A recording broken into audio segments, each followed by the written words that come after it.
മുണ്ടക്കയിൽ ഉരുൾപൊട്ടൽ നടന്ന ഉദ്ഭവ സ്ഥാനത്താണ് നമ്മളിപ്പോൾ.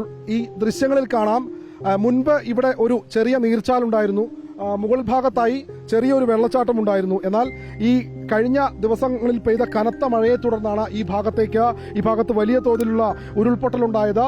കല്ലും മണ്ണും വലിയ മരങ്ങളും കൂറ്റൻ മരങ്ങളും കടപുഴകി ഈ ഭാഗത്തുകൂടി ഒലിച്ചുപോയതിന്റെ ദൃശ്യങ്ങളാണ് നമ്മളിപ്പോൾ പ്രേക്ഷകർക്ക് മുൻപിൽ എത്തിക്കുന്നത്.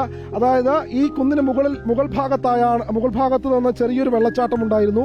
കനത്ത മഴയെ തുടർന്ന് ആ ഭാഗത്ത് നിന്നുള്ള മണ്ണ് ഇടിഞ്ഞ് ഈ വെള്ളച്ചാട്ടം ഒഴുകിയ ഭാഗത്തോടുകൂടി കുത്തിയൊലിച്ച് താഴോട്ടേക്ക് പോയി. ഉരുൾപൊട്ടലിന്റെ ആഘാതത്തിലാണ് ഈ മരങ്ങളെല്ലാം മറിഞ്ഞ് കടപുഴകി വീണത്. ഇവിടെ നിന്നുള്ള വലിയ കൂറ്റൻ മരങ്ങളാണ് താഴെ മുണ്ടക്കൈ ഗ്രാമത്തിലും അതോടൊപ്പം ചൂരൽമല ടൗണിലും ചൂരൽമലയിലെ വില്ലേജ് ഓഫീസിന് സമീപത്തേക്കുമൊക്കെ എത്തിയത്. നമുക്ക് ദൃശ്യങ്ങളിൽ കാണാം. പുഴയൊഴുകി ഒരു പ്രദേശം മുഴുവൻ തുടച്ചു നീക്കിയ ദൃശ്യങ്ങൾ ഇപ്പോൾ നമ്മൾ റിപ്പോർട്ടർ ടിവിയിലൂടെ പ്രേക്ഷകരിലേക്ക് എത്തിക്കുകയാണ്.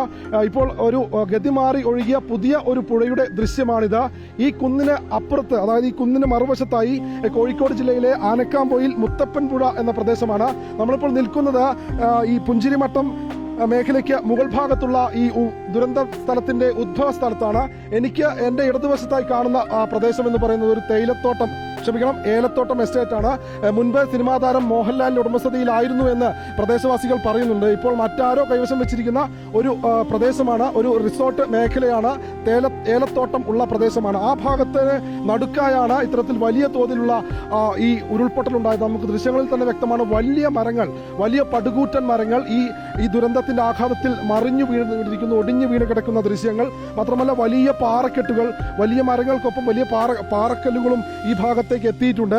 നമ്മളോടൊപ്പം ഇപ്പോൾ ഈ ഫയർഫോഴ്സിന്റെ കഴിഞ്ഞ തിരുവനന്തപുരത്ത് ആമിഴഞ്ചാൻ തോട്ടിൽ ഉൾപ്പെടെ കാണാതായ ആളെ രക്ഷപ്പെടുത്താൻ ഉള്ള ശ്രമത്തിൽ ഇറങ്ങിയ ഫയർഫോഴ്സ് സംഘവും സ്കൂബ ടീമുമാണ് നമ്മളോടൊപ്പം ഇപ്പോൾ ചേരുന്നത്.